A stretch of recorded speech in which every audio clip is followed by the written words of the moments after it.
bring Faf du Plessis in, mate. Yeah, Faf du Plessis just got 100 and pretty good form, Bernie.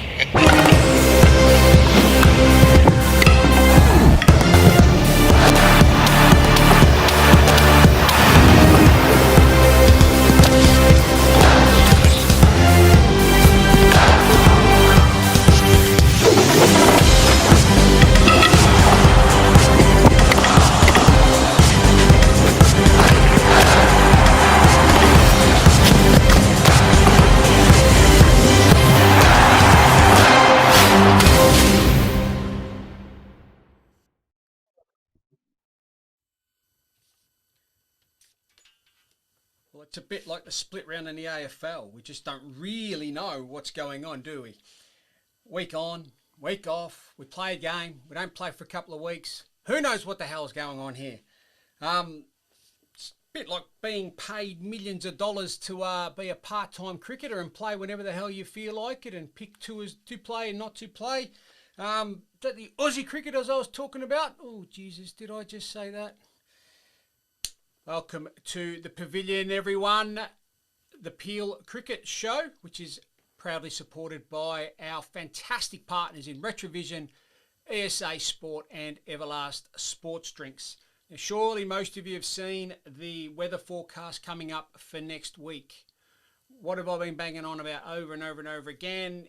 Summer is coming. The furnace that we know as summer is going to come. It's January. It's traditional, isn't it? And especially around Country Week. Country Week's coming up starting this Monday the 16th through to the end of the week.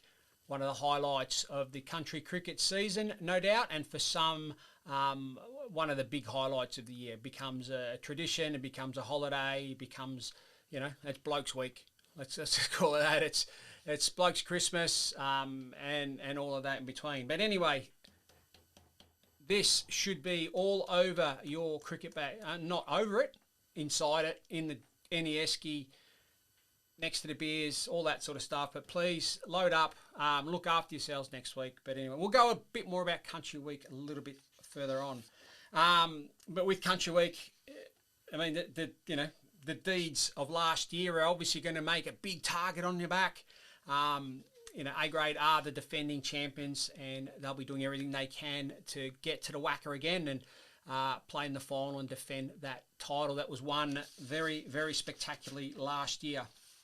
Boy, oh boy, did I deliver? Did Papa deliver this week? What did I say about Retravision Premier T20 League? Let's get that right. Retravision Premier T20 League, fantastic part of Peel cricket. Papa delivered. I said this was going to be an absolute rip snorter of a game, and boy did they deliver. Waroona and Singleton played out a classic, and it was in probably a different way than what we would have expected. Quite a low scoring affair, which is, for it to be a classical T20 game, it's probably rare, but at the same time, limited overs cricket, it's normally the lowest scores are the ones that bring out some of the real classic games, and we were treated to an absolute rip snorter on Tuesday. We'll talk a little bit more about that later on. And one of the other things I wanted to talk about was one of the amazing games of Peel Cricket Association this season happened in C grade between Singleton Irwinians and Mandurah. 361 played 246. I mean, that alone says, geez, there was a hell of a lot of runs scored. And on paper, it looked like an absolute, a real good advert for cricket. Obviously, the bowlers probably had a bit of a tough day, but there was some spectacular batting, and we'll talk through some of the scores that were in that game. They were unbelievable. And it just highlights that we've got some serious players running throughout the whole competition. And finally, we've got a great interview, and it's a two-part series. So I've put together a little thing called the Peel Country Cricketer, and the whole idea is that it's talking about the life and experiences of players that have been around Peel country cricket. Peel has a solid history in WA country cricket, and I wanted to highlight some of the people that have been part of it, either presently or in the past, or have still got their footprint all over it. And the interviews are going to be fantastic, and the first one is going to be this week, and I had the pleasure of speaking to this person a week or so ago. He gave up some of his time, and that's Tim Hutchison. Tim is the current WA country captain, was very successful WA country captain. The WA country team won the Australian Country Championships a few years ago. Currently, obviously, a Singleton Irwinians player. Born in Donnybrook, WA. His old man Dave, he's one of the best people on the planet that you'll ever meet. Has got a big footprint.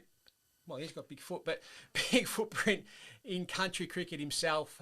Having played many country weeks for Donnybrook. He's below Donnybrook, but he also played for out in the wheat belt, 2J. So 2J as well. Hutchie Tim, that is, Hutchie Junior Tim. He's played obviously in the southwest, played a fair bit of cricket for Colts. He's played a bit of cricket in the Great Southern, and geez, I remember the days he used to have to roll home from the awards night with a wheelbarrow full of trophies. He had a real good time there, and he's obviously one of the starring players in the PCA at the moment. He's gone through the country pathway. He's played with some fantastic players along the way on his journey throughout. It's a really good chat. Now, a lot of you have played against him and know he's a great fella. You know, couldn't meet a more laid back person. If you ever met his dad, Dave, a lot of you probably have. You can see where that comes from. So he's going to be the first, and next week we'll have the second part of this two-part series as part of the Pavilion, the Peel Cricket Show. My name's Orazio Santolicia, and I'm the one that's delivering the goods for you every week. Every Friday it drops for your ears and your eyes to take in some fantastic information about our great competition, the Peel Cricket Association. Supported by our fantastic partners in Retravision, ESA Sport and Everlast Sports Drinks. We'll be back right after this break. Oh, hello! What a shot into the combox! A massive blow! Welcome back, everyone. We are here on the Pavilion, the Peel Cricket Show, which, as I always keep saying, and I keep plugging them because it's fantastic support that we get from these particular sponsors. And as you're all well aware out there, sponsorship makes a massive difference, and the ability for the Peel Cricket Association to be able to deliver to you a fantastic opportunity to play some great cricket, as well as enable this fantastic show. I've used the word fantastic way too many times. Let me get the thesaurus out one day and I'll work out another word for fantastic: good, better, brilliant, amazing, all of that crap, eh? Allows for this show, as well as the competition itself, to go ahead and obviously provide one of the Rolls-Royce products of community cricket, really, not just Peel cricket, but community cricket in the Retravision Premier T20 League, which is proudly supported by and sponsored by Retravision. Now, remember, Retravision have a 60-day price guarantee, 60-day price guarantee. So basically, you know, when you go in there, you are going to get the best price available for your white goods. So the fridges, the freezers, washing machines, dishwashers. They've got all the top brands. Your computers, your laptops, and all your hardware and software that goes with it. Your phones, they've got all the top level phones. The barbecue stuff, they've even got a big sort of barbecue sort of section. One of my favourite areas that I go to all the time, the coffee area. I mean, that's the Italian in me, I guess. They've got all the top machines. And everything else that's required with it. Hair dryers, hair straighteners, you name it, all of that sort of stuff. Retravision is the place to go. They've got stores all over the place, all throughout the Peel region and beyond, obviously throughout WA. But Retravision's the place you want to go. And remember, they also do a click and collect service as well. So that means basically go online, find what you want, click, pay, and then you can just whiz by, pick it up, and off you go. So it doesn't get much better than that. So Retravision, remember to get around the people that support you out there in the PCA. Right, we're going to get on to the part of the show which I know you all can't wait for. This is where you become the star. This is where you are the one that we all want to hear about. And I've said it many a time. This is the modern version of what used to be running to the newspaper, looking in the little scorecards that used to get printed out and looking for your name because you knew you got 3 wickets or 4 wickets or whatever. It wasn't even scorecards. It was just the score and then the best performers next to it. And you'd cut that out and you'd put it your scrapbook and stuff like that. Well, that's probably showing how old I am, and those of you in my vintage and beyond will know that one.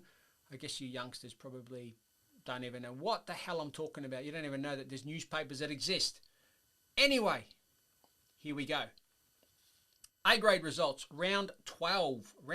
So first game we'll have a chat about is Weruna V Pinjara. Waroona 2 for 151 defeated Pinjara 148. So for Waroona, Nick Rep, he had a great game actually. Nick Rep got 63. The ever reliable, the ever stylish Ben Wright, 51 not out. Boy, is he a stylish player to watch. Saw a bit of it on Tuesday. We'll talk a bit about that later on. But every time I watch Ben Wright, it's a real pleasure to watch. Really stylish player, textbook sort of stuff. Really, really good. 2 for 151. They bowled Pinjara out for 148 before they made the 151.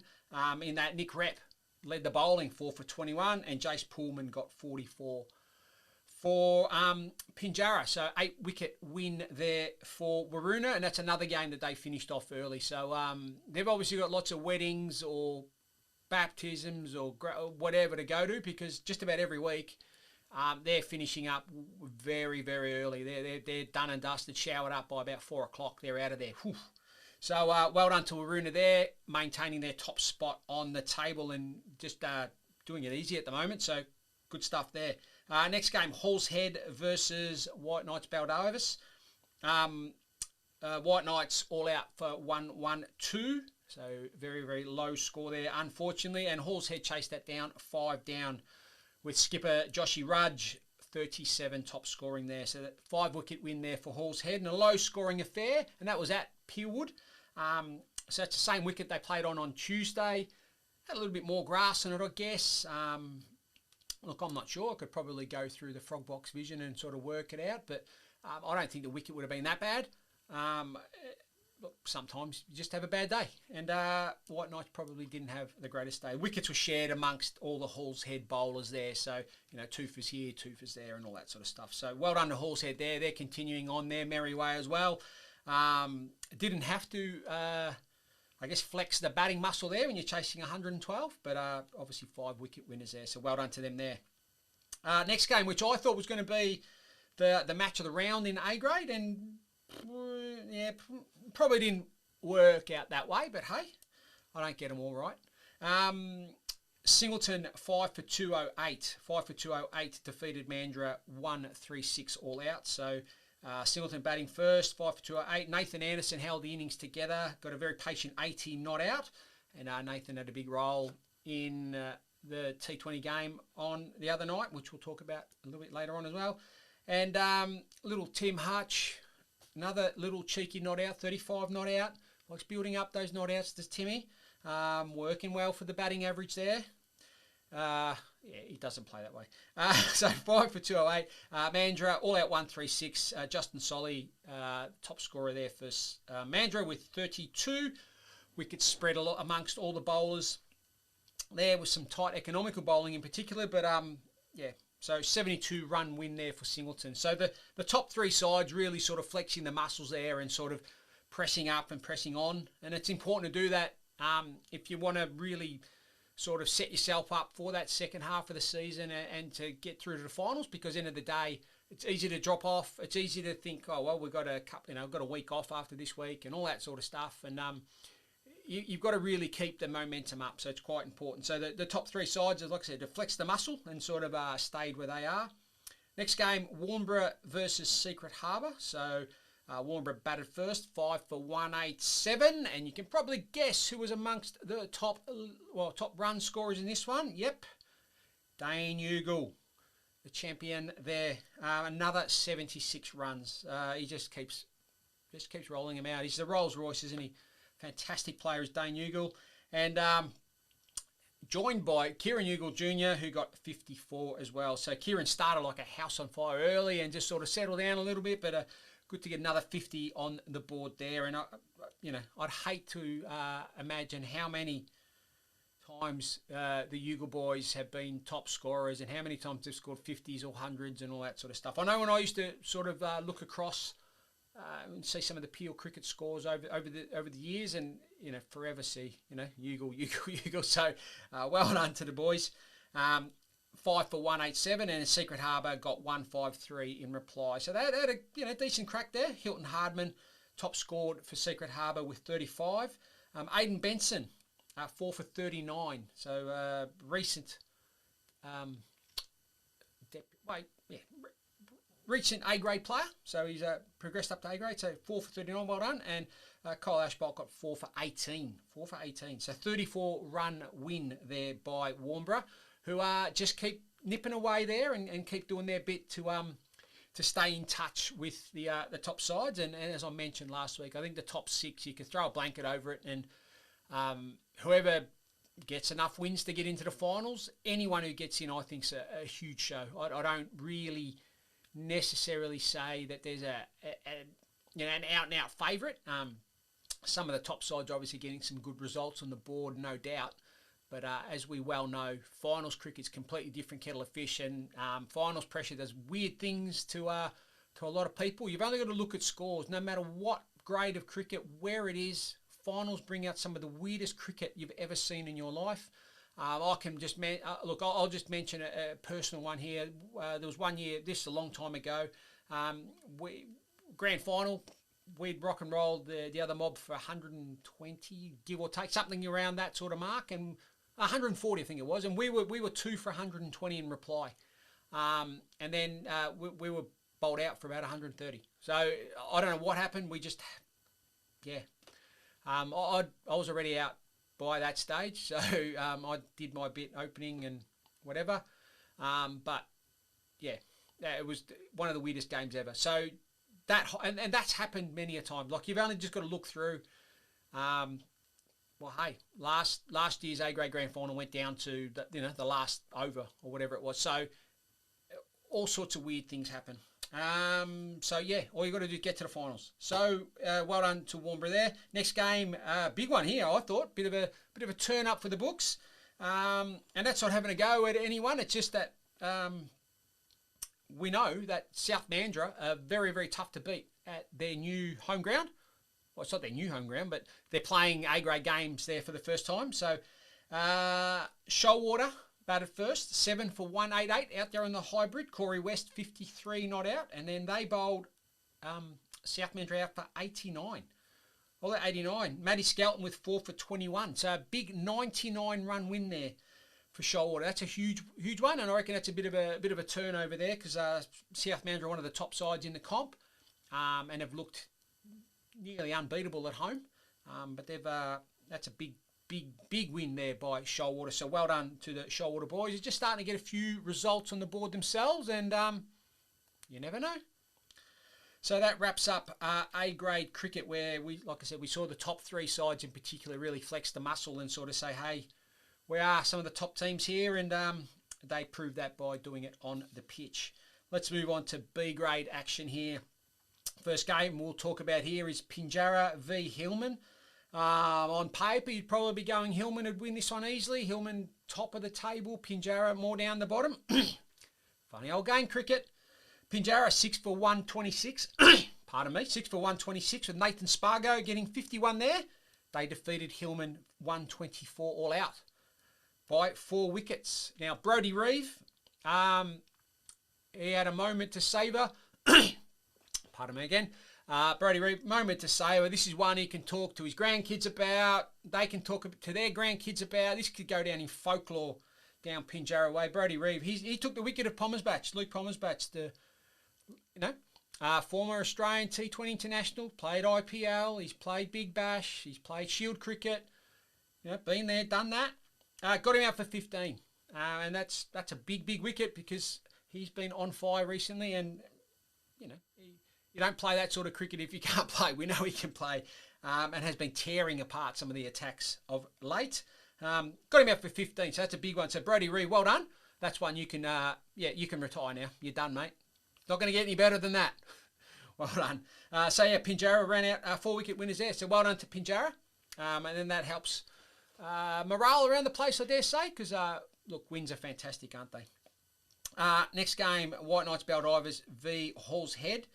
And White Knights Baldivis 148 all out. Wes Nadeau took 4 for 29 there for Hallshead, but Hallshead could only get 120 in reply, which is a bit of a turn up for me.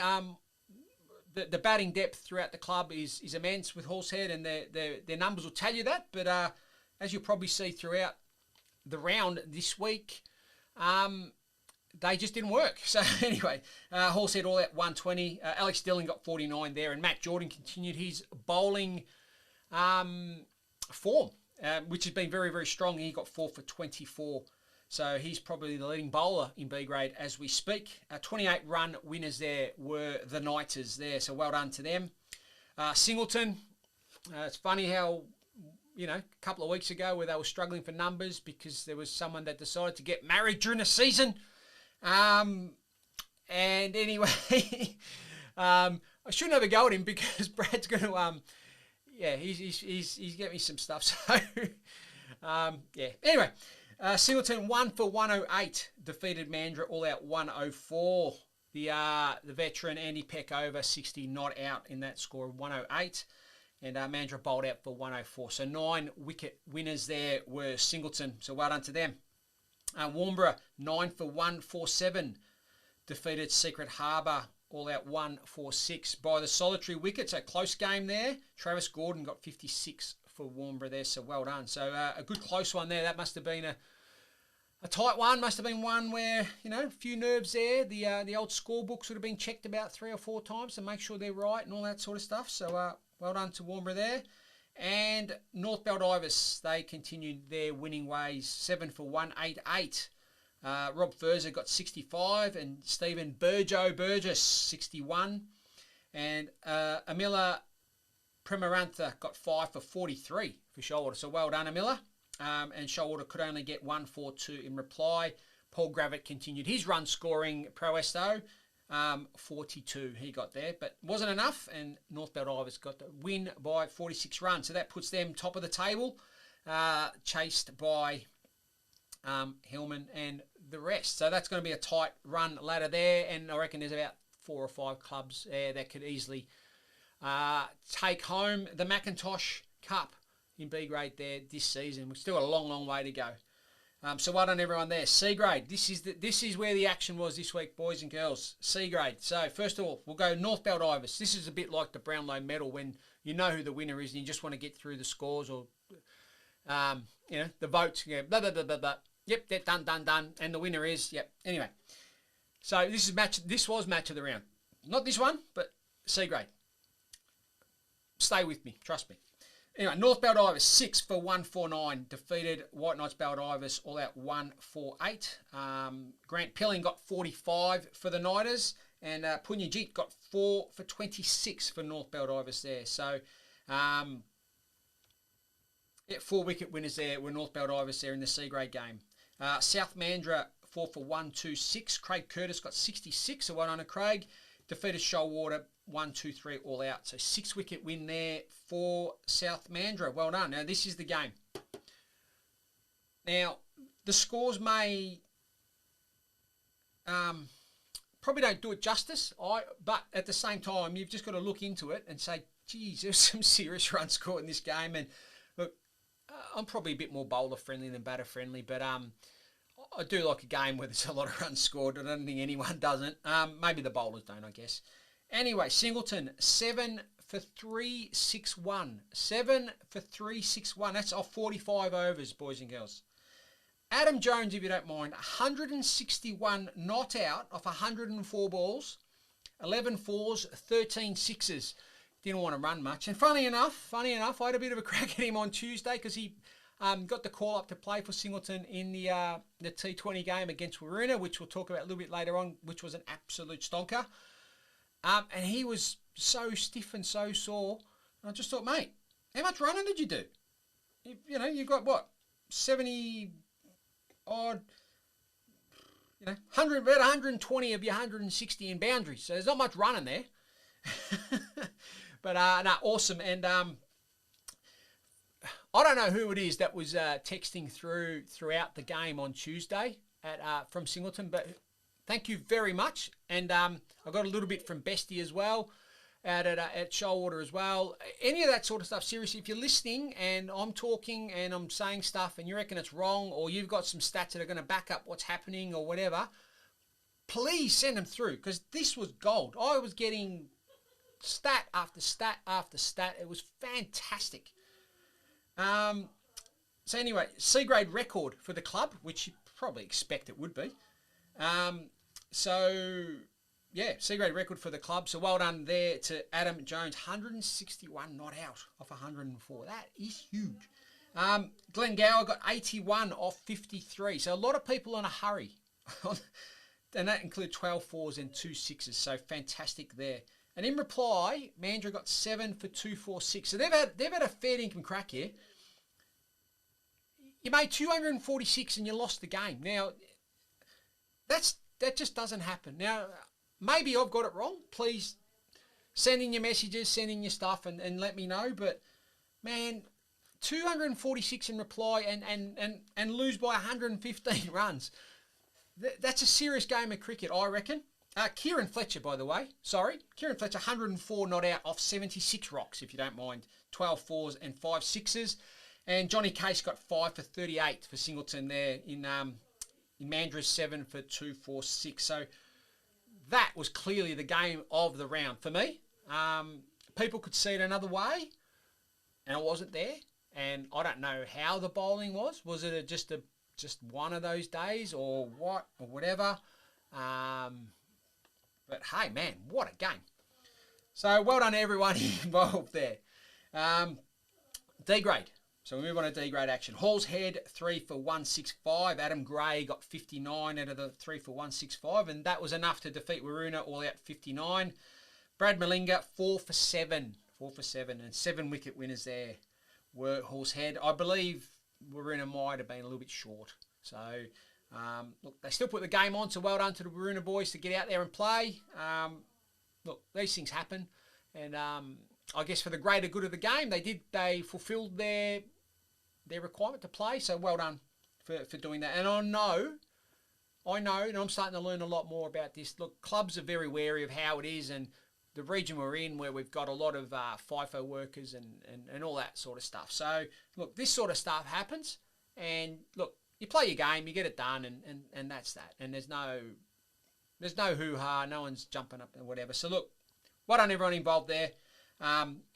Cricket was the winner, wasn't it? I know that's a cliche, but cricket was the winner. Anyway, well done. Hillman, 9 for 166. Reece Carr, 63. Well done there. Defeated... oh,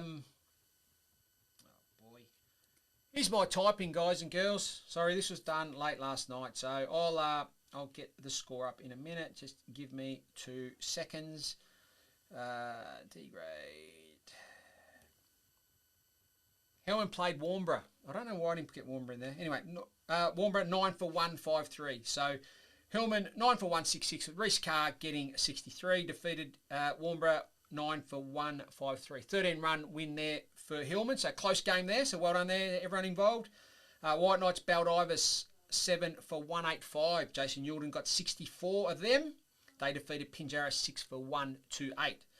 Tommy Duxbury got 59. Adam Briggs 5 for 19 for the Knights. In keeping Pinjara to 128. So 3 wicket win there for White Knights Baldivis. So well done there. Move on to E grade. We're getting into the more important stuff, the more important cricket of the competition. First game in E grade we'll talk about is White Knights Baldivis, 8 for 175. Chris Ramsey 61. Defeated Hall's Head all out 85 by 2 wickets. So a bit of a disappointing game there for Hall's Head. And like I said, it's one of the rare games where they don't outbat someone. So, everyone's gettable. North Baldivis 145. Gary Elston 45. Justin Seabaum 44. Defeated Warnborough 9 for 125. Joel Pletler got 4 for 25 for North Baldivis. So 20 run win there for the Bulls. South Mandurah, big game here. South Mandurah 6 for 245 in the Derby, the local Derby. 6 for 245. Richie Smith, well done. Raised the bat, big ton, 100 flat. Taj Bailey 69. That's his second or third 50 plus score, I think. So Well done, Nataj. Defeated Mandurah all out 118. It's a 127 run win there for South Mandurah in the E-Grade Derby. And Singleton, 6 for 181. Gary Edwards got 40 of them. Defeated Shoalwater 139. 42 run win there for the Singleton boys. And Secret Harbour were down the beach enjoying themselves, enjoying the bye. F grade, Hillman, 6 for 187. Defeated Pinjara 94. So 4 wicket winners there were Hillman. Obviously a pretty sort of shared load there. No one really sort of stood out necessarily. Everyone did their bit, and that's why there's no real scores to sort of talk about. Warnborough 6 for 149. Scotty Bradford 51. I believe that's at least his second, if not more. Significant score, so well done there. 6 for 149. Defeated Horsehead all out 113. So like I said, again, another game by full, and I'm not having a go at Horsehead as well. Fantastic club. Run very, very well by head honcho down there, El Presidente in Ash Wyborn, the man I'm trying to get hold of. So anyone that's listening out there, just remind him it's his turn. He's got to come on board. He's elusive. He's trying to stay away. But Ash, I've got your number, mate. I'm going to get you. Where are we? And last game of F grade is White Knights Baldivis, 6 for 186. Johnny Newman, 68. Duncan Van Zyl, 62. Big partnership there, no doubt. Defeated Shoalwater all out 146 by 40 runs. So White Knights Baldivis ran away with it by 40 runs. And that wraps up the Peel Cricket Association round 12 results. So well done to everyone there. We've got one more round of cricket this week, round 13, before we have a week off due to Country Week. Country Week's obviously a real big part of the cricket calendar, and after playing a full week of cricket, probably the last thing you want to do is play on Saturday. So I totally understand, especially with the upcoming forecast. Boy, oh boy, good luck to everyone playing during the week. I'll just watch the scores from afar in my air-conditioned office. Yeah. Okay, now we're going to move on to Retravision Premier T20 League. I can't stress enough, boys and girls, that we're so fortunate to have this competition in our region available to you guys. I just think, you're playing on a pretty good wicket. You know, I mean, I know the scores probably say it was a bit tougher this week and probably one of the tougher wickets, but you know, there's not. It's a good cricket facility. The ground's quick. It's lush. You know, playing under lights. I mean, I know it's hard for some, and look, some of the skills, fielding in particular, are going to be tough because look, hey, you don't play under lights. A lot of you probably don't train under lights. It's a new skill. It is hard. I totally understand. And then sometimes the dew comes in, so that changes the facility a little bit, changes the wicket and all that sort of stuff. But in saying that, man, you know, it's an amazing opportunity that everyone that gets to play a game or play 2 games or whatever it is gets. So don't take it for granted and just sort of soak it in a little bit. I just think it's really special. And I've loved more than anything some of the younger players that are coming through. I tell you what, there is some serious talent running around. It's easy to say, it might sound a bit biased, all that sort of stuff, but look, I've been around junior cricket and high performance cricket for a long time, and I'm quite impressed with some of the young talent that's sort of floating around in the area. And I know some of it's been identified already and sort of starting to progress through, but you know, where is he? Oh, come on, Oratio. Young Callan Sprigg, there we go. Young Callan Sprigg. Playing for Singleton. Bowled a very good spell. Looks a promising prospect, no doubt. Another big unit. I don't know where they all come from, but whatever's in the water down this way, it's doing some amazing things. Must be all the hormones. I don't know, but geez, all these fast bowlers. There's some big boys, big broad shoulders, and really attack the crease and get through nicely. Anyway, like I said, Papa delivered. I said that this was going to be, on paper, this was a stormer of a game. You know, 2 of the top sides having a real Feddington crack. You know, both have got a good marquee guest player, whatever you want to call it. So Singleton, Nick Mayolo, who's a stalwart of WACA Premier cricket at Scarborough, has got lots of runs, he's played a lot of cricket, got really good results. One of the better players running around, played a bit of WA second 11. And Waroona welcome back, one of country cricket superstars. He's got more caps than the hat shop down at Rockingham Forum there. Bev Bennell. I've known Bev for a long time. He's an absolute ripper of a boy. But man, has he played? He's played everywhere. But he's a superstar player as well. So enjoy watching Bev play all the time. So Waroona had Bev Bennell plus their talented lot, and Singleton welcome Nick Mayolo into the side and into their very, very strong team there. Anyway, on paper, like I said, was going to be a cracker, and like I said, Papa delivered. What I say, I deliver. Call me the mailman. There we go, because I deliver. Australia Post don't bloody deliver, do they? So I don't know if that's a good analogy. Anyway, let's go away from that. It's the Orazio self-appreciation post here. Well, someone has to, don't they?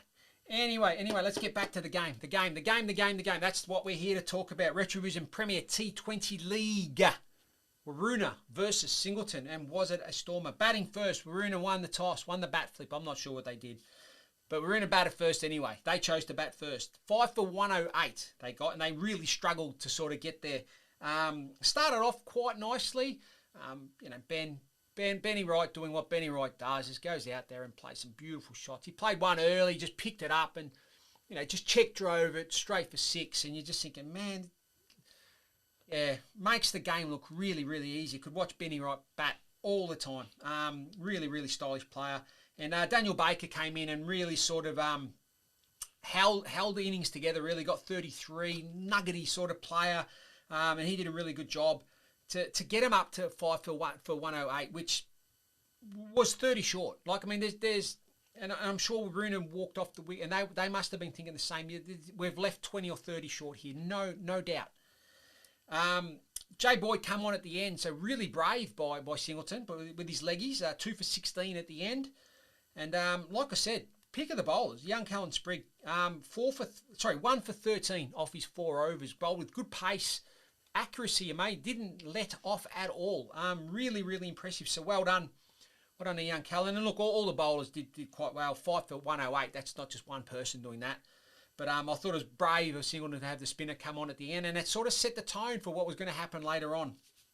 In reply, Singleton come out, and Brad Ranford, who's the Saturday skipper, but not the T20 skipper. I found out during the game via the text conversation I was having with whoever the masked Singleton.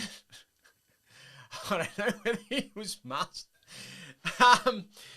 The anonymous Singleton statistician. I don't know who it was, but thank you. Oh boy, masked. I don't know where that came from. Anyway, Brad come out and just really looked to take the game on and get it done. Get it done quicker. It's probably not the bad way to go. Open the batting with Nick Mayolo, and they put on 37 before Jaden Lorimer come on, and he clean bowled Brad for 19. The zing stumps lit up the night sky and it's starting to look really, really good. Then Dan Abel come on with his left arm spinners. Now he's got beautiful action as well. Left arm spin. Coach is a bit loose, but in my days as WA Country Colts coach, Dan was one of my young bucks coming through, and he was a little medium pacer in those days, although he was starting to muck around with the left arm spin, and glad he's kept going with it. He bowled magnificently. He come on and just from ball one was a wide, but from there on he was nearly unplayable. Really changed his trajectory, changed where he bowled on changed his speed and all that sort of stuff. Bowled really, really well. Bryce Evans got him out for a duck. Bryce obviously experienced player, got a lot of runs in PCA cricket, and all of a sudden it was like, oh, hello, we've got a game on our hands here. And it was. He got 2 for 12 off his 4 overs. And then he was joined at the other end by Damien Stanley bowling his leggies. First time I've seen Damien, and as you all well know, I'm a spinaholic. Hi, my name's Orazio, and I'm a spinaholic. I'll admit to that. And oh man, was he! What a spell! It was beautiful to watch.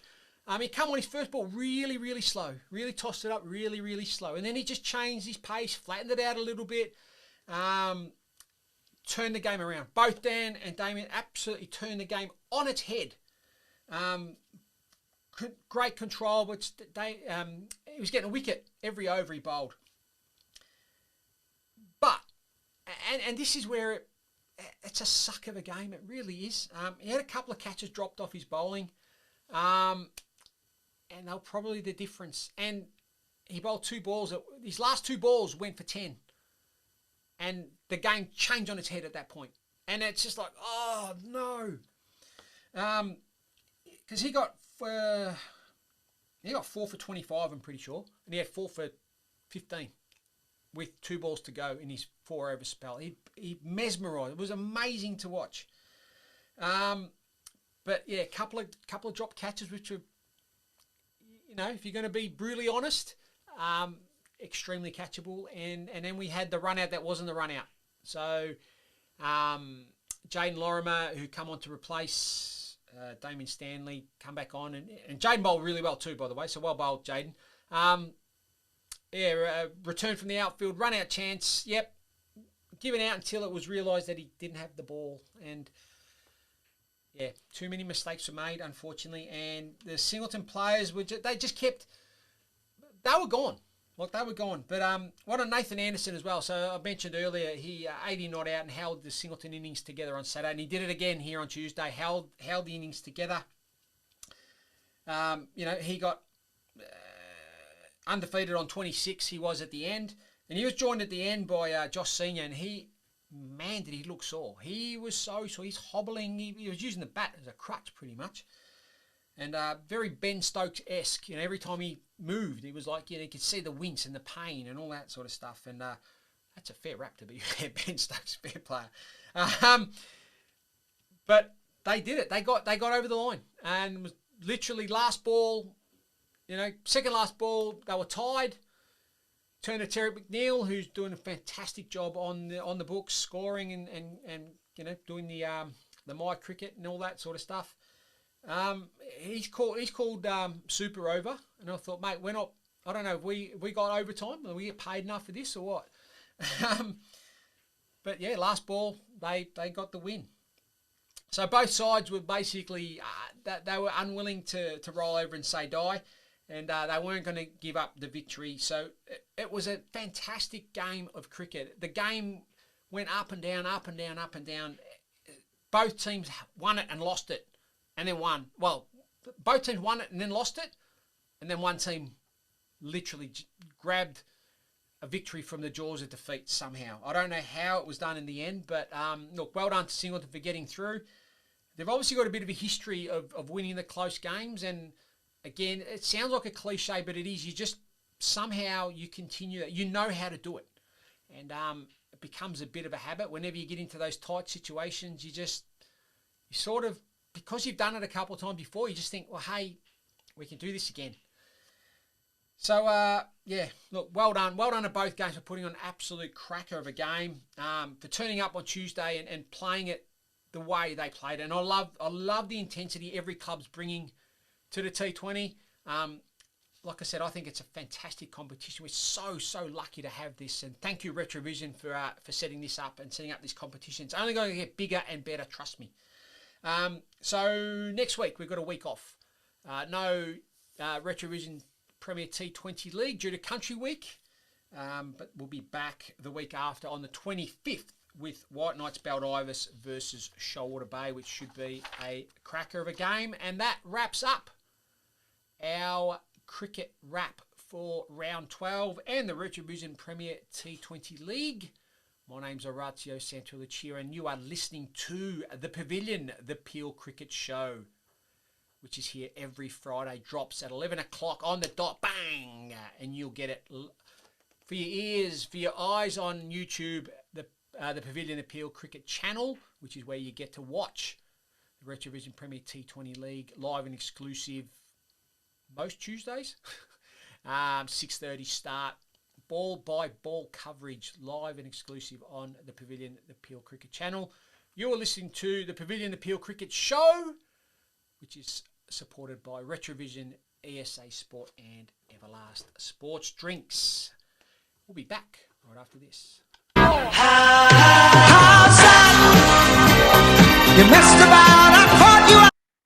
Okay, the Peel country cricketer, and got a name that's synonymous with country cricket from the Peel region.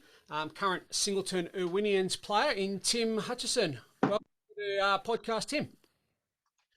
Yeah, g'day, Rata. How you going? Good, very, very good. Now, this little series I've sort of got going is just talking about the history of Peel cricket and country cricket and how they sort of marry together. And someone like yourself sort of got their footprint involved in a number of different parts of the regions around WA. So I just want to sort of chat through your history, and it sort of starts all the way back, I guess, back in Donnybrook. I'm presuming it was Donnybrook, probably following Dad around. Yeah, it was for me starting in Donnybrook. At a really early age, it was 2J. But we moved from there when I was 4, but Dad was playing cricket there.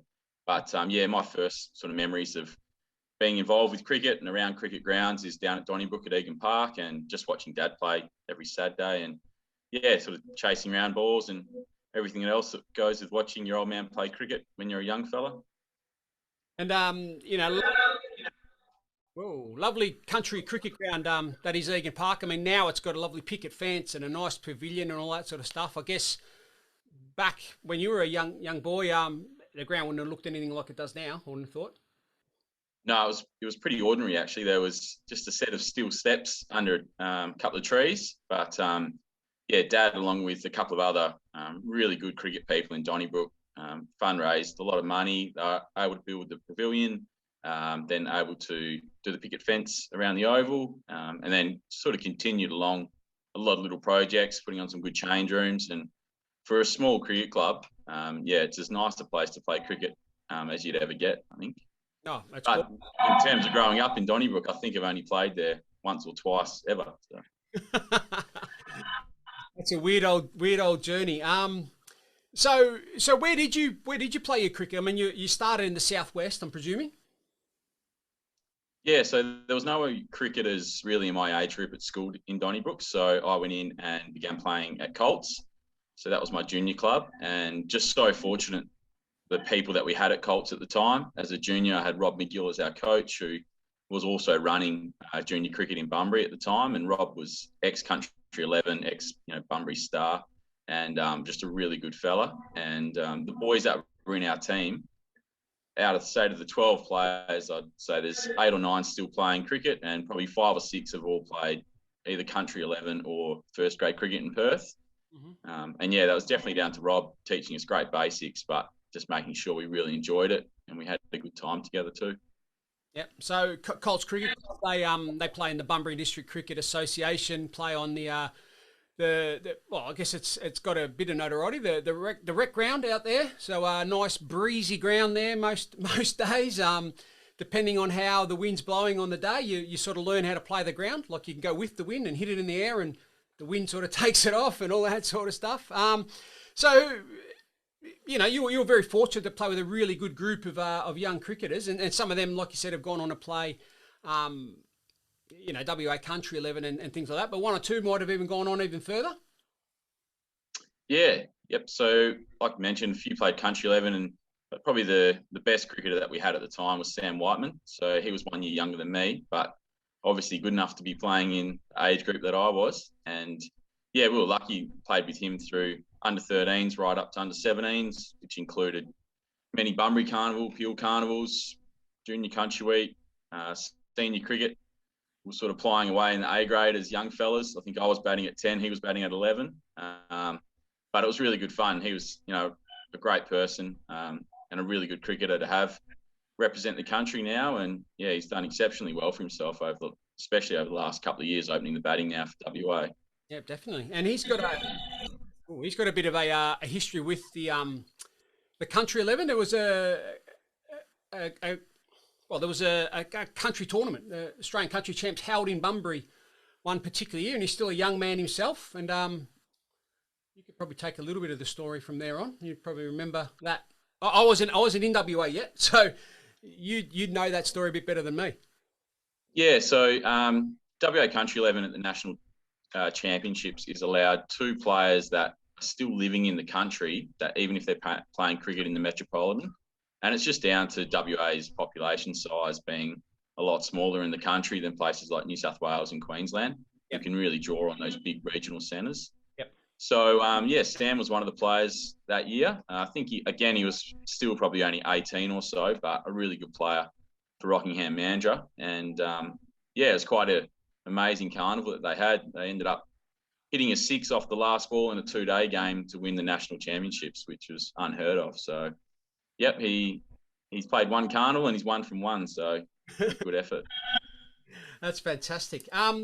So there's your first sort of step into country cricket in the southwest. So you did your formative sort of development there, and you went through country pathway. So that would have included numerous country weeks, I dare say, as a junior cricketer. Which what I've learnt along the journey is an absolute highlight of everyone's season when you're growing up as a kid, let alone what you do as an adult. You must have some amazing country week sort of stories. Yeah, especially junior country, Rats. When you're that 13 to 15 years of age, cricket is everything really, and especially playing with your mates and getting to go away up to Perth. And for us, playing on nice cricket grounds with change rooms, good pitches, it was awesome. And I touched on before, we had such a strong group of players in our age group that my final year at Junior Country Week, we took 2 teams from Bunbury in A grade and we finished 1st and 2nd. It was just, we had a really good batch of cricketers that age group, and thankfully the team I was in just finished 1st. We had a bunch of good players that have done really well. I had a great time playing cricket in Bunbury. I was lucky at Colts. We had some awesome older guys like Ian Prosser and Troy Wilson that really looked after us, Murray Goodwin. And I'm sure that's why Colts are still really successful. It's because of those older guys brought on the juniors that are there as seniors now. Mm-hmm. And you would have gone through the WACA country pathway sort of stuff where they play, it's WA country versus metro sort of teams in various sort of junior representative competitions, I'm presuming. You would have gone through that path? Yeah, so it was at under 16s level. We had Sun Smart Carnival where there was a couple of country teams. And then because it was the 100th year of country cricket, they picked 1 country team to play against 1 city team, which was basically the state under 16s. And we played that game at the WACA, which was, a real honour for boys that are only 15 years old. It was a pretty exciting day. That would have been, no doubt. Okay, so your journey continues. You get a bit of work. You start working for the WACA as a young trainee, and you get that's an amazing sort of gig to start with. And then from that start, you get an opportunity to actually go down to Albany. That's your next sort of port of call, isn't it? Yeah, so at the age of 18, I was lucky enough to pick up the role as cricket manager down in the Great Southern, which was awesome for me because it meant moving out of home, meeting new people, and just having to grow up quite quickly. But clearly the best thing for me was playing cricket in Albany. Yep. I think Albany's got the best country cricketing community. Although it's really competitive cricket, they all get along very well. They're really well organised and just good people. And I really enjoy getting back to play some cricket there each year at the moment in the Southern Smash and just seeing those fellas once a year. I got some really fond memories of playing down there, and it was probably the time in my cricket life where I just started to learn how to score a few runs at senior level. And the side I played for in my 2nd year down there, we're about to fold, and so it gave me the opportunity to start bowling, which was good fun. And since then, bowling's been a really enjoyable part of my cricketing life. Been a big part of your bowling, your career recently. You're the wily old spinner these days and taking wickets for fun, but we'll get there. We'll get there a little bit later on. Just before we move on, you mentioned something which is a great little initiative in country cricket at the moment, the Southern Smash. It's 2nd year this year or 3rd? Third year. Yep. Third year. I mean, there'll be people that probably don't understand what that's all about. For me, I think it's an exciting innovation and maybe something we might see progress somewhere else. But what's it about? Yeah, so Southern Smash is just an idea from 4 or 5 local guys in Albany, and it's a franchise-based competition. It goes for 2 days, 28th to 29th of December this year in Albany. Mm. There is 6 franchises, and they're owned by local. So Retravision have a team. I play for Arc Infrastructure. Elders have a team. Mm. What happens is they nominate captains, and then you go into the draft. So cricketers from all around Metropolitan Perth, country cricket, Albany cricket, all nominate for the draft. And then there's a draft night, which, yeah, as captain of one of the sides, it's pretty exciting. So you can 3 or 4 at the start, you go away and get into your team. But then, yeah, it's a cool thing to do for, you know, guys that are just playing. Yep. So we're just having some little technical issues. That's Australian NBN for you, but we'll continue on. So look, you know, you're probably going to understate it a little bit, but in your time down in the Great Southern, I used to take the P155 out of your lot and sort of say you had to go to the end of season association meetings with a wheelbarrow because you'd go home with, you know, 5, 6, 7 trophies sometimes for top score, batting average, batting aggregate, bowling average, bowling aggregate, player of the comp, this, that, and everything. You had quite a successful time down there. Yeah, I did. It worked out really well for me. Like I said, it was sort of the place where I just learned how to score senior runs. I mentioned in my second year I was playing at a club that was really struggling. So you just, with that extra responsibility, you know, you've got to be the one that gets the runs and gets the wickets. So I really thrived on that, especially as a young fella. But it was quite funny because the club I went to my first year, went down. I think they might have got a good player, and I averaged 12, I think, and couldn't bowl. And at the end of that year, through work, I was sort of recommended to go to the worst team in the competition as they were about to fold. And had a really good year down there with bat and ball. But it was quite funny because the team I played for previously got absolutely nothing out of me for a year. But Royals down in Albany got a good year out of me. And yeah, it's a club that I've still got friends playing there. And yeah, it's great to see it going really well at the moment. They've got 3 teams now. But that year I played there, we're basically on the brink of folding, but with Steve Quain and just a couple of other young fellas, we were able to prop ourselves up for a year or two. And yeah, now they're doing really well. They won the premiership last year, actually. Well, that's hard. It just you know, a bit of luck, but you also 1 or 2 people that are really dedicated can really help keep things going. And in country cricket, it is the hard work and dedication of 1 or 2 that sort of can keep things going. And well, the proof's in the pudding there. Where that wasn't that long ago, really. To see the club now win a premiership, I mean, you know, you've had a small part in that. I mean, you know, in maintaining that club's integrity and staying as an entity. And then, hey, they've gone on to win a premiership. And then from the Great Southern, I mean, at the moment you've got some cricketers that have come through. You know, you've got the Jackson brothers who've gone into pathway stuff.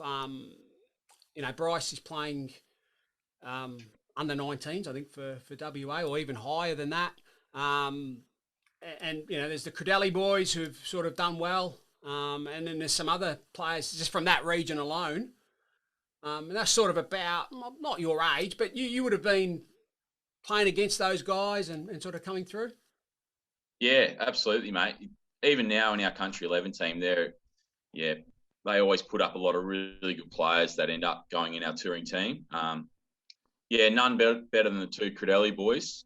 Julian's my age, so I played a lot of junior cricket against him, and he was always really good, and he's just got better and better. I'd have no doubt if he ended up spending, you know, all of his 20s playing cricket in Perth, he probably would have got a state contract at some stage.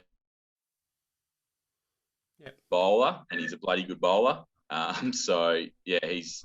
He's probably the best country cricketer I've played with, just for his all-round capabilities. And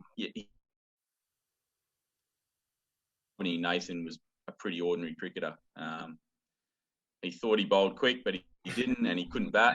But yeah, he's turned himself into our lead fast bowler in the country 11, a good batsman, and he was actually captain on the weekend in my absence. So yeah, he's become a really respected person in the program, and yeah, a good friend of mine who's great fun to have around. He's worked really hard, and that highlights that there is a pathway available in country cricket. So we can sort of start on that. So there's the country 11, which is it's steeped in history in WA and regional cricket, and some of the best cricketers in the state, metro or country, doesn't matter, have come through that pathway. And you've gone on to captain that team and successfully captain that team to win an Australian one or more than one. One at least. Captain one, played in two. Yeah, played in two, captain one. What does that mean to you? Like, I mean, that must be one of the biggest honours you've ever had, presented to you. Yeah, absolutely, mate. Growing up as a young guy in Bunbury, we had potentially, probably behind Tuck Waldron, as people say, the best country cricketer in Glendearing. And to see guys like him at their peak, Troy Wilson, Ian Prosser, we had a list of them, Paul Tomasi, were all playing in Bunbury at the time. So for a young fella growing up, it was great to have those role models there, playing for the WA Country 11. So yeah, it was always a real goal of mine once I sort of had enough playing cricket in Perth, but I just wanted to make the Country 11 something really special for other people to be playing in. We sort of lost our way for the first couple of tours that I went on. We definitely weren't getting the best country cricketers. We weren't run professionally. We just weren't going well. But yeah, through some hard work from some really good country cricketers like Rodney Ford, Shane Bidwell, popped the mine. Yep. We're just able to get country cricket back on track. And we've been really successful. I think we're the most successful state in the last eight or 9 years, title-wise. So. No, definitely. I know I've enjoyed in my past work with working with the WACA. I was coach of the Colts team for a few years, and that's been a great little pathway as well, which you've been a part of, and had some really good players come through that, and then have progressed on to the senior team. I went away on one tour, which was a lot of fun, but just to mix with some of these players, like, I mean, you mentioned a couple there in Shane Bidwell and Rocket Ford. They're serious cricketers. Biddy's a hell of an all-rounder. I mean, he's one of the most athletic people I've ever met, and he's probably my age at least, or close enough to it. And he's as fit as fit as a butcher's dog. Rocket still, I don't know how he does it, but he still goes out there and still bashes runs around now. You've seen him, mate. Yeah, mate, they're freaks. Like you said, Biddy, he's an unbelievable cricketer and always has been. Runs off a diet of KFC and King Browns. It's just phenomenal how he does it. But he's a really good bloke, and he's now manager of the Country 11 and just brings that real country cricket feel to our tours. He's always looking after the boys and reminding us what it means to be part of the Country 11 team. And yeah, and Rodney Ford probably doesn't get enough credit for what he did for country cricket. When I started, he just carried us. We were pretty ordinary, and we were playing cricket against the Premier teams on Sundays. Yep. The rest of us would all just nick off, and he'd have to just blast them and give us a chance to be in the match. And he did that nearly every week. And we go away to tours, and you talk about respect, like not just respect from our guys, but respect from the other states. Everyone. Yeah. Everyone. And honestly, one of the best blokes. I love catching up with him. He's, just a really good fella, and obviously great country cricket advocate. Yeah, no, definitely. So you a few years ago you were captain of the winning team, and that was a hell of a tour, that one. Some of the players you had, you were fortunate enough to play with there. You could reel off some names there, I'm sure. Yeah, it was an interesting one because the year before we hosted in Geraldton, and we had a really poor tour. We just had a country cricket feel to the side. It just wasn't really gelling for us. So we had some changes going into the next season, and to go away with a really young, dynamic side, but a good side. We had so much fun together. Like, we're getting some strange looks from the other teams. You know, how much we were enjoying each other's company and how much we carry on. But we just had such a we just switched on at the right time. And yeah, players like Bev Nell, Tom Buchanan, Nathan Credelli, Jeremy Wood, Aaron Burridge, they were probably the ones that spring to mind, with Paddy Butler. Yeah, mate, we had a list of them that were just really good cricketers and good fun blokes. We had a good time. Yep. And yeah, we lost the first 2 T20s and we didn't lose a game after that, and included winning the one-day final also. So yeah, it was a great trip. It's an interesting you play T20 cricket, you play 2-day cricket, you play 1-day cricket, you play against East Asia Pacific, or like a made-up team, I guess, helping the ICC in providing, Fiji, Papua New Guinea, I can't remember the other one, Vanuatu, and they've normally got some serious players running around in those teams. And then you come up against like New South Wales, who basically pick a team out of Newcastle, really, and Newcastle's not far from Sydney, and that's a really strong competition. Queensland, who take it, I mean, WA take it seriously, don't get me wrong, but geez, Queensland take it, they go above and beyond. Like they do play for sheep stations, don't they? Yeah. Oh, mate, you're live when you're playing Queensland. New South are hard to play against, but yeah, if you're playing Queensland, there's no respite. Whether you're batting or bowling, you're getting sprayed the whole time, and regions that the size of WA, so they've got a lot of really good cricketers on the winning end of most of those games over the last 2 or 3 years. But to their credit, they'll. I mean, I know in the time that I went away, we were in where were we? We were in Victoria actually playing that tournament, and we're in a change room, typical country change room that had the partition in the middle that sort of you can open up at the end. And they won. They won the game. It was a close game. They won the game, and they sung their song, and then they just opened it up, and in they come with the beers, and whatever happened on the ground stayed on the ground, and that was that. That was like, where we going tonight, boys, sort of thing. So that was my experience of a country championship. I'd like to think that's still the norm. It's very much that. I think we understand that we go representing our state, and it's important to do well and important to do your best to obviously try and win the match. But at the end of the day, none of us are getting paid. We're still amateur sport, and we're lucky enough to be flown across the country and put up in a nice hotel for a couple of weeks to play cricket. Yep. It's a pretty special opportunity for amateur cricketers, and yeah, as soon as the game's done, it's a couple of beers, have a chat, find out a bit about their lives and how they're going and their cricketing background, and crack into it again the next day. They're tough carnivals now. When I first started, we were getting 3 or 4 days off on a trip, but now it's 1 day off. It's 1 day off in 10 days of cricket. Yeah, they're all condensed, and we live in a very different world over the last couple of years. I don't have to sort of go into that, but that makes it even harder.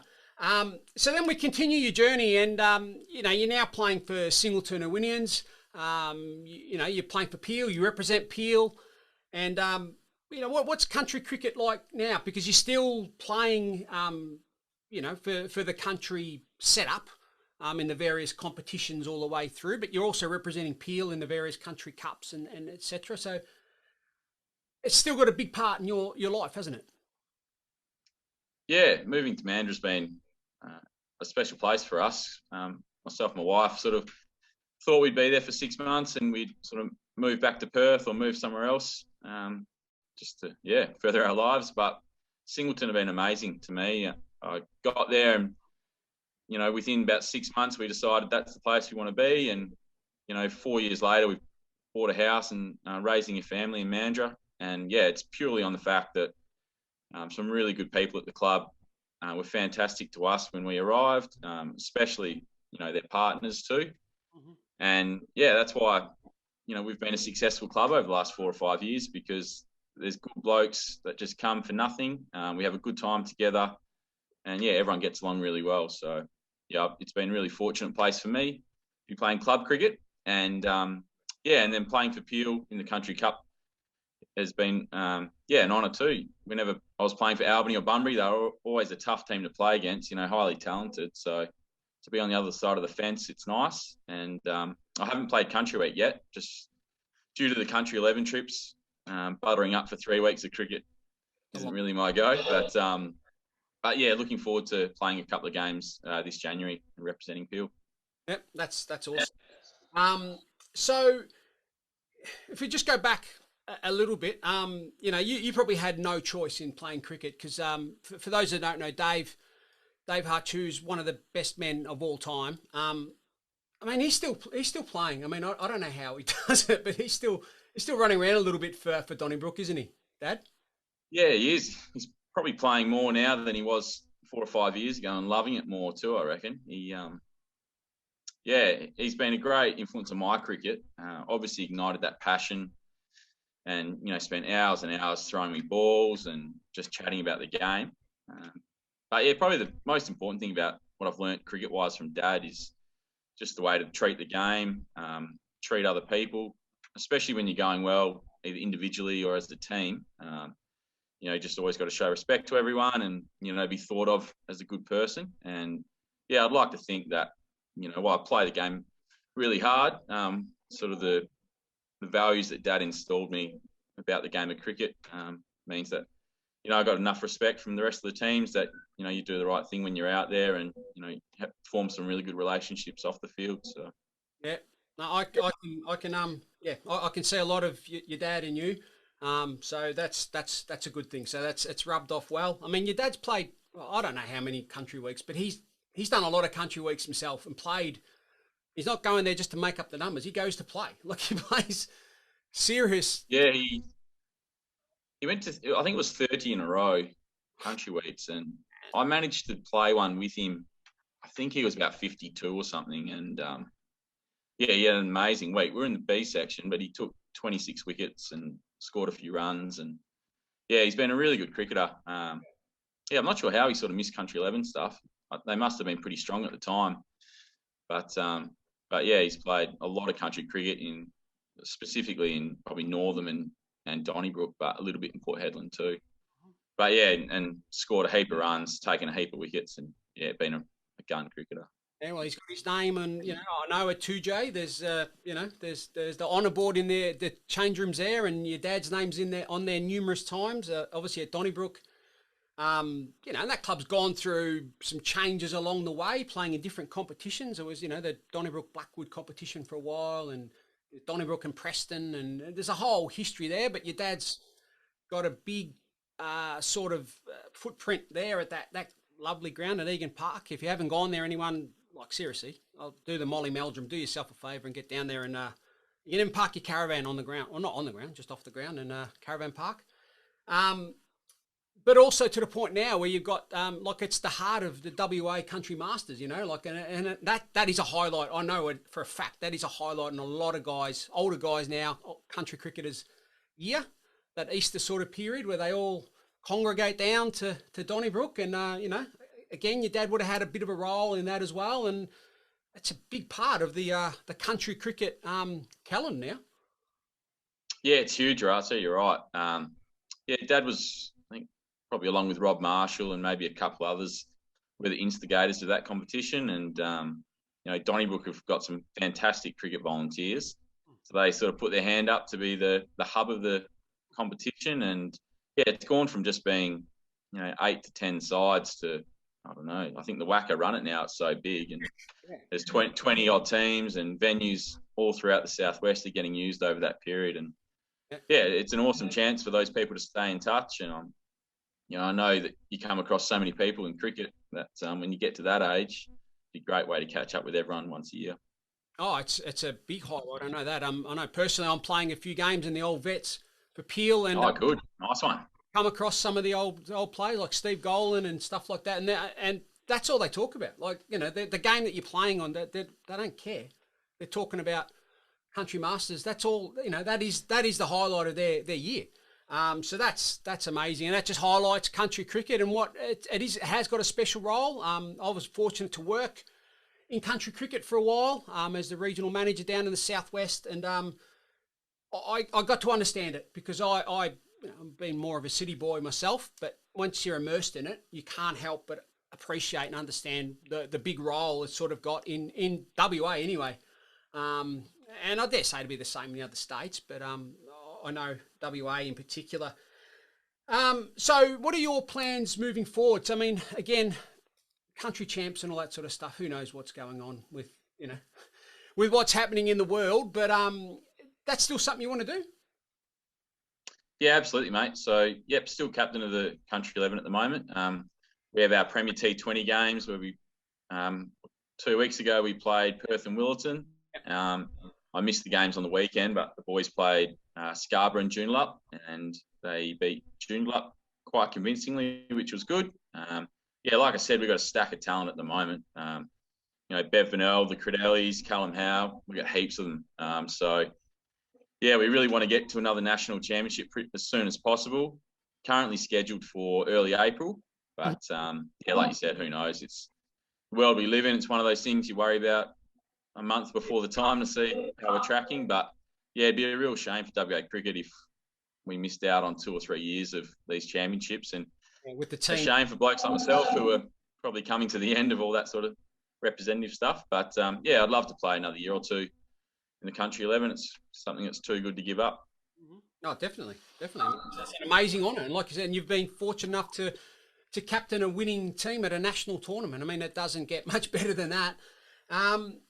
Okay, look, you can see there that you've got I hope everyone else that's sort of watching and listening, that you've got a fairly extensive footprint in regional cricket and country cricket in WA, and not only in Peel, but obviously the southwest and down in the Great Southern. It started all the way back when you were a little nipper tagging along with Dad, and you continue on now, and hopefully you might inspire your little boys to play a little bit of cricket themselves. I mean, they're still, one's extremely young, so congratulations there with the new boy. And the older one, he could probably throw a ball now, couldn't he? Throw a ball and catch a ball and hit a ball. Yeah, he loves it. Yep. Gets dressed up on Saturday mornings before I go, and yeah, he loves his bat and ball. So who knows? I definitely won't be playing cricket at 60 like Dad is, but yeah, it'd be nice to be able to sneak a couple of games with the boys in 10 or 15 years. Come back for a couple of weeks would be good. You've got to play the father-son game. Surely that's got to be in your bucket list somewhere. Even if absolutely, yeah. Even if it is, and with those little offies, mate, you don't have to come off very far. Only got to come off a couple of steps. And no, that's exactly right. Easy way to play. Taking a few big 5 for the other week and a 4 for last week, and it's just easy game, this bowling spin, isn't it? Yeah, well, it's a lot easier than batting, I'll tell you that. So, but no, I'm lucky. I've got a good side that normally knock over a couple of the openers for me, and most of our blokes catch everything, which is pretty essential for me. When they don't spin, you need a couple of good fielders on the fence. So, yeah, it's been good. I really enjoy bowling, and in our team at the moment, it's a bit tricky to be able to be a batsman and a bowler because we've got a lot of good players that want opportunities. So, yeah, I'm really happy doing a lot of bowling. I'm enjoying that. Yeah, well, that's great, and that's a great sort of community cricket philosophy, isn't it? Sort of like it has to be about the team, and you've got to bring everyone on board. And if you can do one and not do the other, and some of that stuff that we sort of instill with junior players, there's no reason why we can't sort of continue that moving through. I mean, you all want to win. You all want to win premierships and all that. That's why you play. But at the same time, you can't win them on your own, and you need to bring people along for the ride, don't you? So I guess that's part of your development, and country cricket's probably instilled that sort of philosophy with you. Yeah, absolutely, mate. And the main thing is that people are having fun, so they turn up next week. I mean, everyone that's involved in clubs knows how hard it is at the moment to have people committed to cricket. So, yeah, I know our club is wonderfully led at the moment by Brad Ranford, and he's definitely got that mentality that, everyone needs to be involved each game. And, we got blokes that could bowl 10 overs every week and open the batting, no worries. But, yeah, he spreads the load, which is perfect. So, yeah, we all have a really good time together. Mm-hmm. And, yeah, you're right. You want to win, but, do enough to qualify for finals, and then come finals, that's when everyone sort of switches on, and you've just got to play a couple of good games then, really. Yeah, definitely. And That's the same all around. I mean, you've been, like I said, you've been part of cricket in the Great Southern, cricket in the Southwest, and cricket now in Peel, and that philosophy would be the same all the way through. And it's a real good country cricket sort of thing, I guess. Yeah, spot on, mate. Yep, just got to make sure you're enjoying it. That's the main thing, isn't it? It's a long day in the dirt otherwise. Okay. Look, hopefully everyone listening has got more of an idea of the life of a country cricketer for a cricketer that's playing in Peel at the moment. And if we ask a few more questions, a few more other players and people that are involved in the game, I dare say they've got a varied history in the game, as does this man here in Tim Hutchison. So, Tim, thank you very much for coming on to the Pavilion, the Peel Cricket Show. It's a bit of a special, the Peel Country Cricketer. Hope you've enjoyed reminiscing there. And we hope to see some more T. Hutchison runs and wickets, and who knows, with WA Country 11, it'd be fantastic to, bring the band together one more time for who knows what could be an amazing thing. Yeah, thanks, Horatio. Yeah, hopefully we can sneak a couple more tours in, mate. And hopefully at Singleton Irwinians we can pinch one more premiership before a few of the old boys hang them up. So, no, appreciate your time, mate, and appreciate all the work you're doing for Peel Cricket and promoting the game at the moment. I know there's a real buzz around the comp with the podcast and the commentating on Tuesday night. So, yeah, really appreciate it, mate.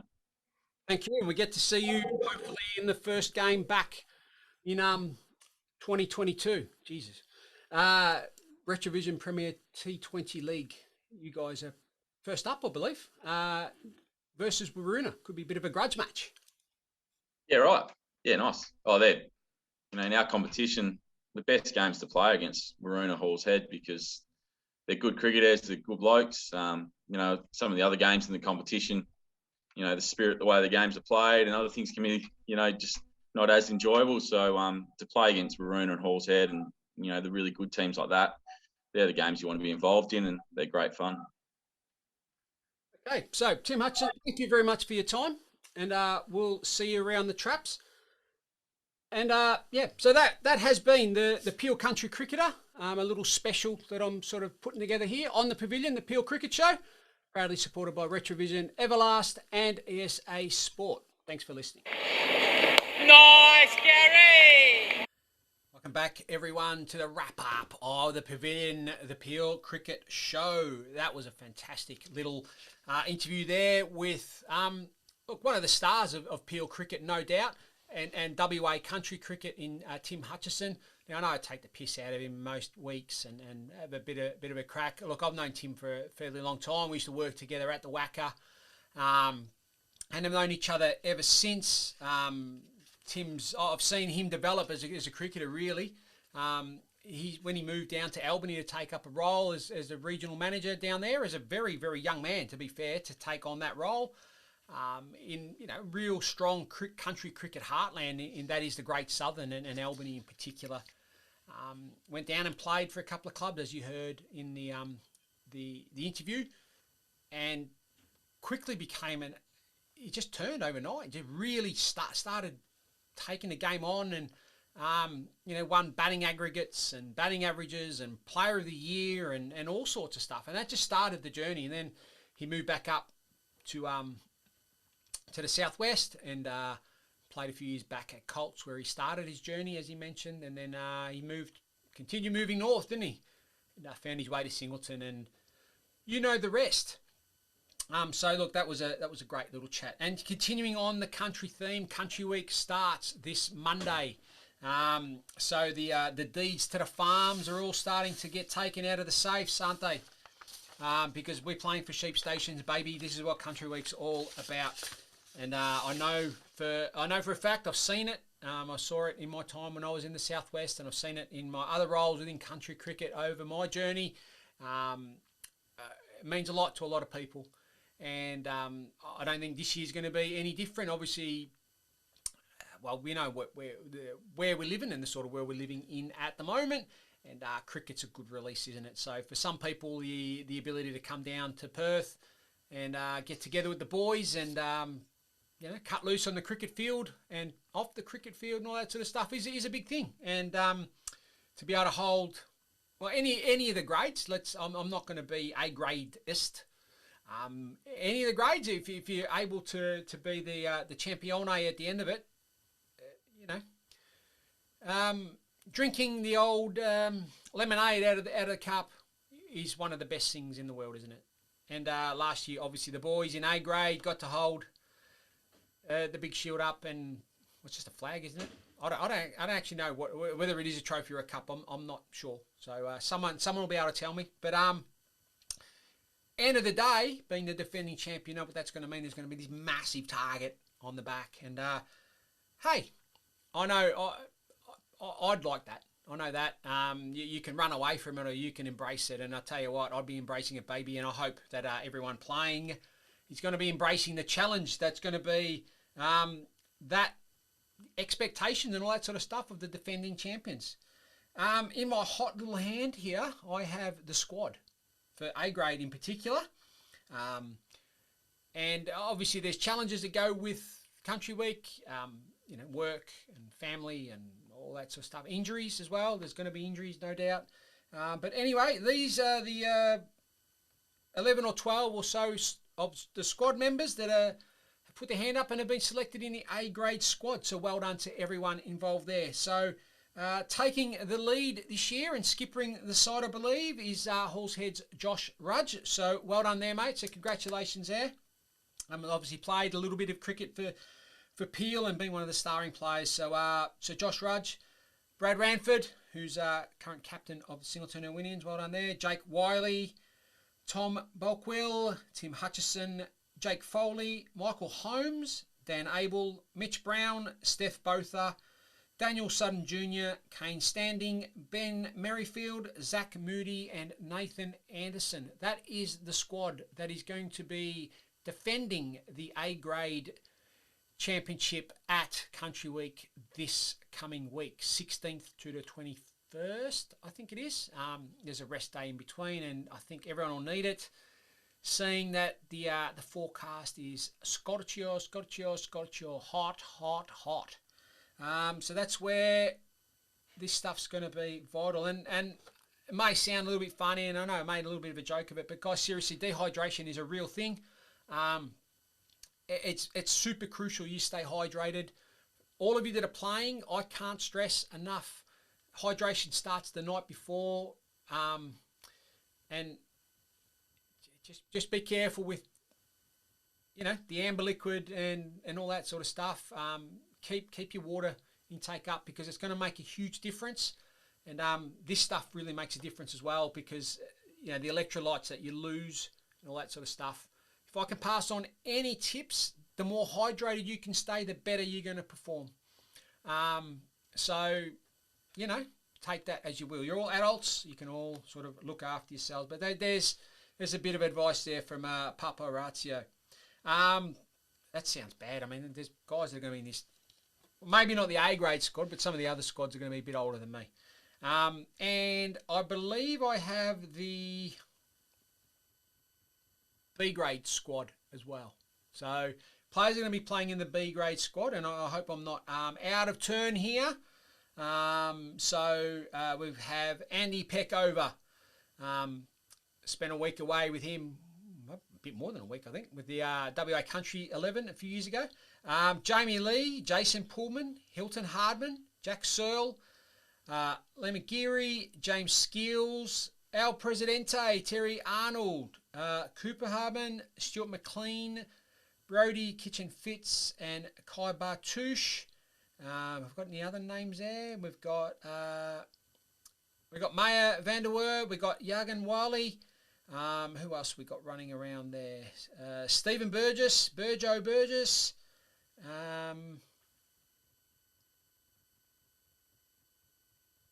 Daniel Rowe, there we go. There's another name that I haven't read out just yet. So just quietly, that's a fairly strong squad in B grade. I reckon they're the sleepers, just quietly, boys. They're the sleepers. There's a couple of games there. We've got a big, strong spin attack there. There's one game. We've got more than two.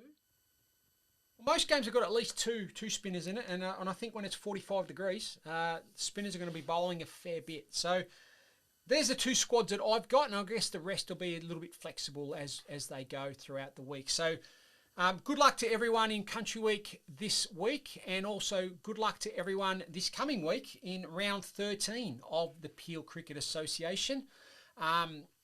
Knowing that there's a week off afterward, it'd be great for the teams that are at the top and doing quite well at the moment and want to keep that momentum going. So good luck to them, and they want to really finish, on a high. So what do the games look like? So just quickly, and again, I'll only just do the A grade for now because we're running out of time. So Singleton have got Warnborough. That will be a cracker of a game. South Mandurah Hall's Head. There's another cracker of a game. Pinjara Mandurah. Pinjara finished well last year. Last year it was. Last round. They want to come back and get back on the winner's circle, and they're playing Mandurah, and Mandurah want to come back on the winner's circle there. So that'll be a really tough game there, and that's at Meadow Springs. Shoalwater versus Secret Harbour. I reckon that'll be a cracker. And Waroona have got White Knights Belt Iris. Waroona obviously just keep on winning. White Knights, coming up behind them, and they'll be wanting to win there too. So that is throw a blanket, toss the coin, which one is game of the round, because I'm glad I don't actually have to make the call. I don't made the call last week, and hey, I'm running away from it this week. I am running away, okay? Hands up. I'm running away from making the call because they are all crackers.